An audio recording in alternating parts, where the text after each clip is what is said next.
So good. Welcome, welcome, one and all. I'd like to go ahead and start our practice today, setting the intention for our practice. And I'm going to choose a sentiment of metta, which is loving kindness. I have a whole bowl filled with them, as well as a bunch of other little trinkets in here. Here's my bowl. And let me get this view. And this is our sentiment of metta for today. This little image. This one reads, "May you take time to care for yourself. May you take time to care for yourself." Friends, my name is Julia. I am one of the facilitators of Recovery Dharma in the Spokane Sangha, and it is such an honor to be here. We have been offering Buddhist-inspired recovery for 10 years, which is just such an enormous gift, really, to be able to participate in this way. For the month of June, we have been exploring the Noble Eightfold Path, specifically the first 4 wisdom elements on the Noble Eightfold Path. And for anybody who is new to Buddhism and wonders what those wisdom elements are, it begins with wise intention. The second is wise understanding, wise action, and wise speech. And it's not a hard and fast rule, the order of these elements, but it's pretty common practice to begin with either wise intention or wise understanding. And sort of in the middle is this wise speech component, because it is one of the ways that we can really utilize and put forth some effort and some action to express our wisdom, how it's coming forward, how it's coming alive. It affects the way we communicate. It affects the way we connect.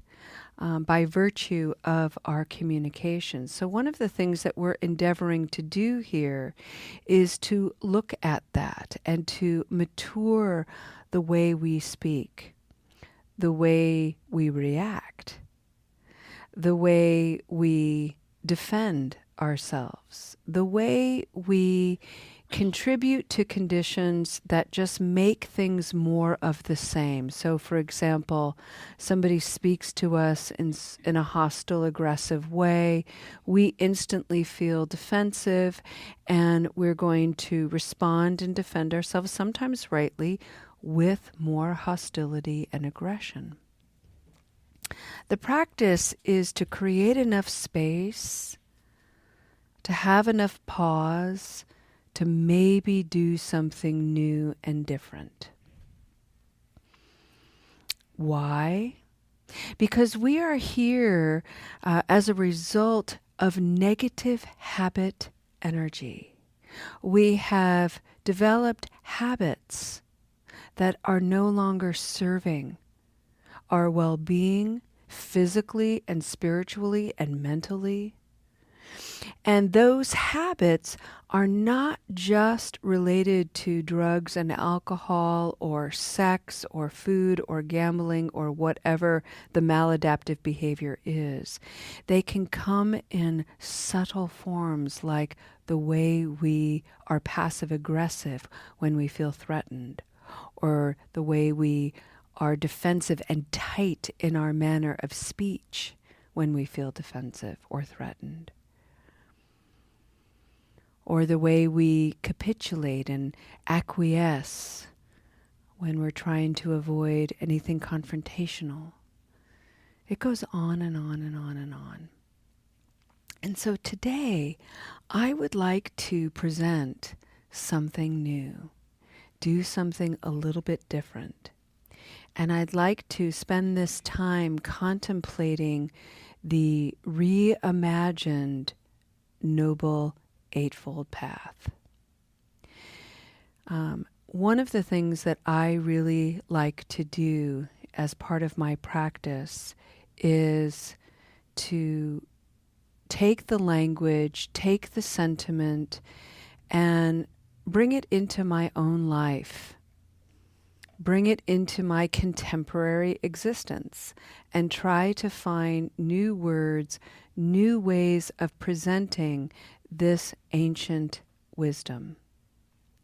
So I have taken the liberty and I have the audacity to rewrite and reimagine the Noble Eightfold Path.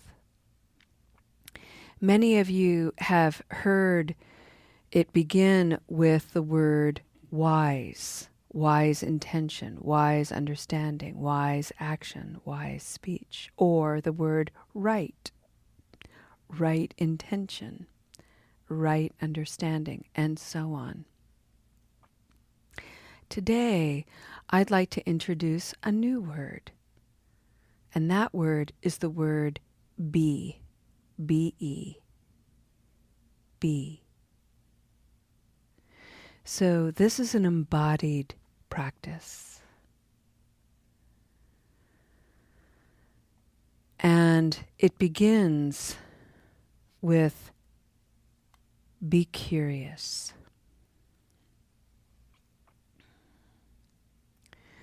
So as I have cultivated my own intentions, it has helped me immensely to become and to be curious about my intentions, to entertain the possibility that what I think is good may not be. Somebody else may be on the receiving end of what I perceive as a good intention in a negative way. And I just allow myself to be curious about that possibility. Be curious.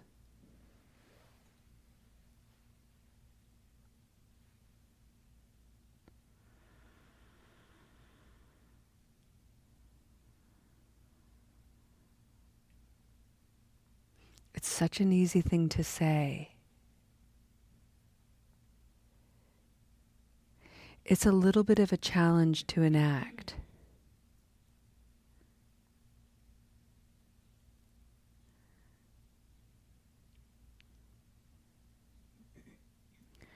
My favorite thing to tell people when I need to enact curiosity is, let me think about that for a moment. Or, I'm going to pause and consider this deeply. And that is my invitation to be curious, to really look deeply. And when I do, I gain access to the second element on the Noble Eightfold Path, which is wise understanding, or be spacious.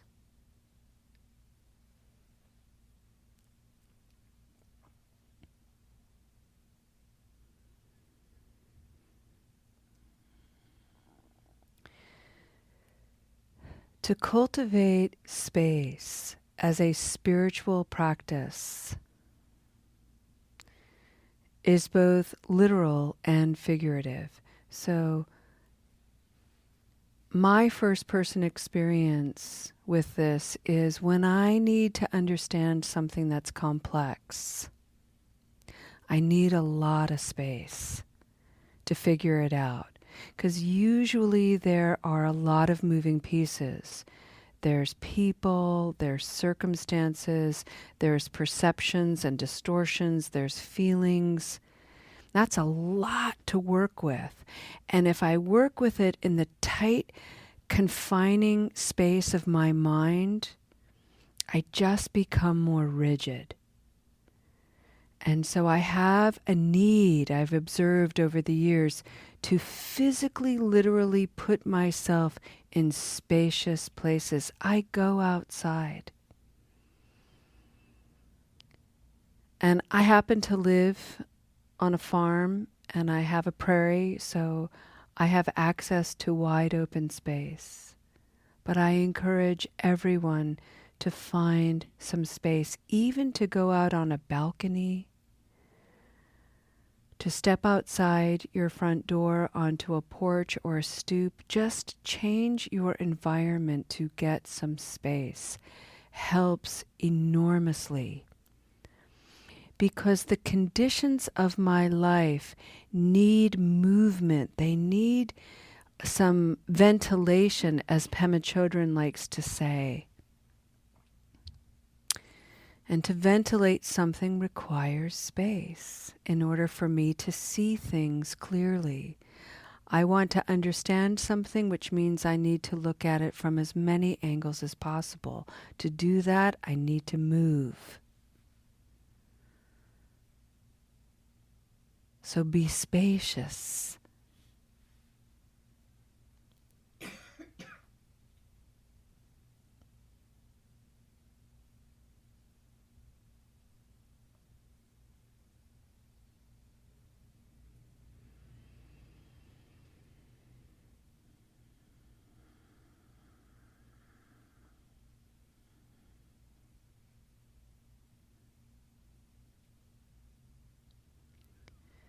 The third element in the Noble Eightfold Path is wise action.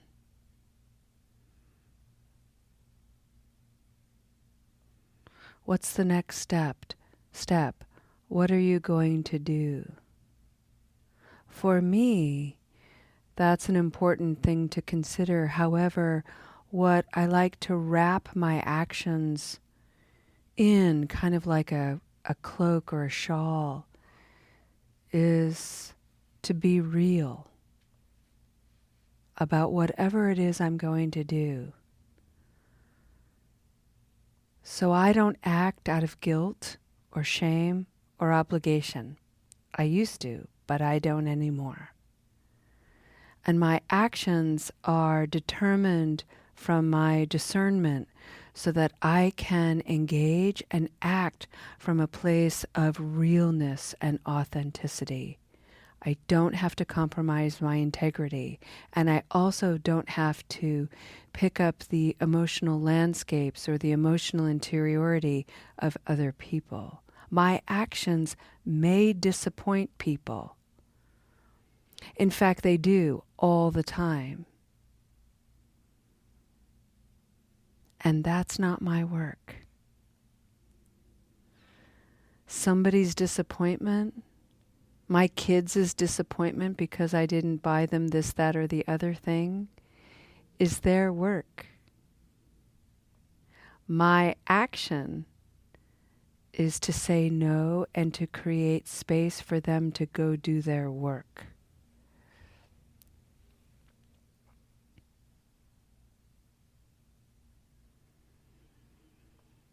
And the fourth element we're going to mention today is wise speech.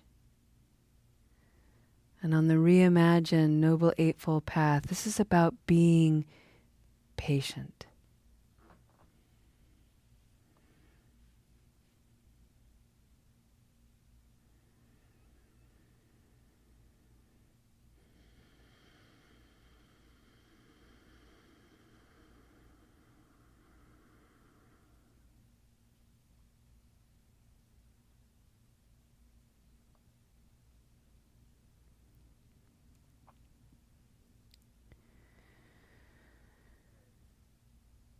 There's a spiritual teaching. It's actually an instrument of peace in our Sate Seva program called second arrows.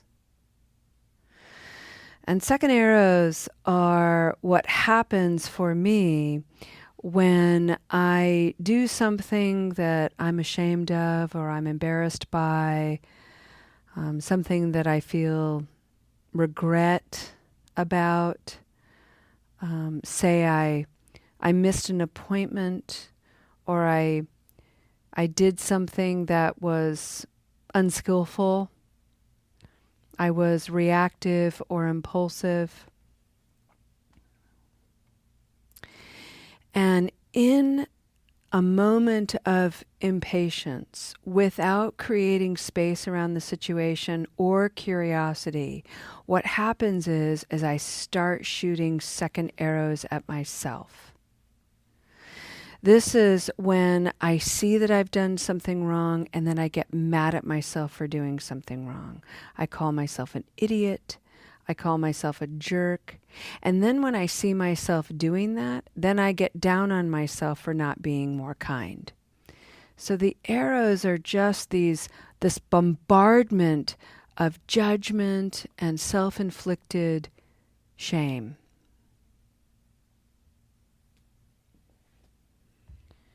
And it is unpracticed and unwise and always, for me, an expression of impatience. So to cultivate patience for me is the time it takes to be curious, the time it takes to create a little bit of a space around whatever it is I'm working through, and a moment to offer myself kindness and realness. Like, geez, Julia, okay, so you dropped the ball. Welcome to a busy human life. You'll do better, you'll do different next time. Moving on. So this is about creating some neutrality and some equanimity so I can just drop the judgments and drop the storyline that is so heavily handed with perfectionism, really the falsity of perfectionism. Be curious, be spacious, be real, be patient. How are these elements coming alive in you?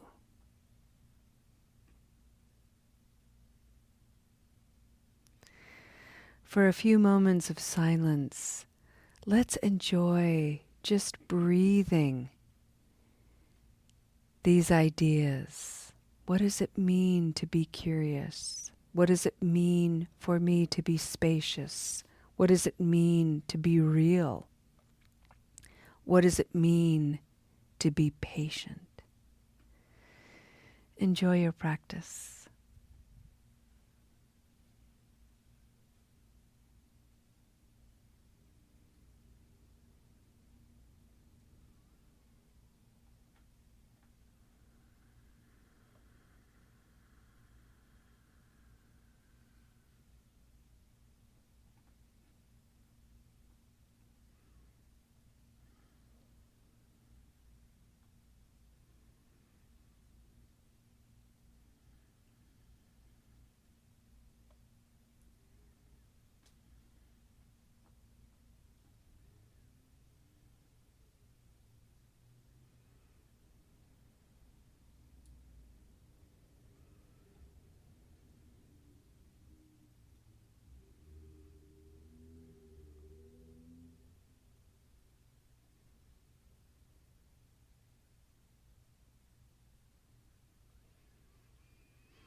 Friends, as we take a step toward the conclusion of this practice, I'll mention that next month we will explore the second half of the Noble Eightfold Path: wise effort, wise livelihood, wise mindfulness, and wise concentration. Reimagined, the words and concepts are to be present, to be whole, to be kind, and to be new. So I'll just plant that as a seed, and you can think about it.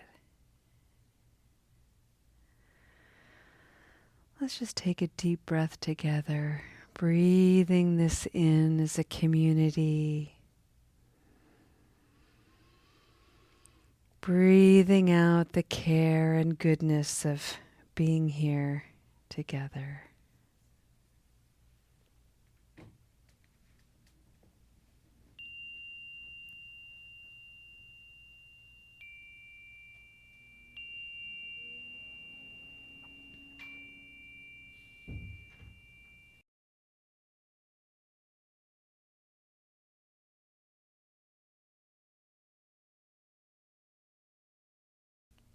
Let's end our practice today with a dedication of merit. I invite you to come into your body, really turn your attention inward. And I'd like to encourage you, if it feels comfortable, to roll your shoulders up and back, like really feel the movement of your shoulders. And feel how the muscles across the chest stretch, and there's an automatic lifting of the heart. And see if you can create that space, heart-led. Mary Lou was talking so beautifully about the curiosity and spaciousness, the authenticity and patience is really connected to the heart. And so we enact Sada, heart-led. And we do this, again, not only to transform our own minds, to heal the neglected and barren places within our own minds and hearts and spirituality, but by extension, what we're putting out into the world, so that what we offer the world isn't more bleakness, hostility, aggression, but instead we endeavor to do something truly radical, and that is to tap into the limitless wellspring of love and well-being. Thank you for your beautiful practice here this evening. I wish for you a wonderful, wonderful rest and a beautiful tomorrow, and hopefully we'll see you again soon. Namaste.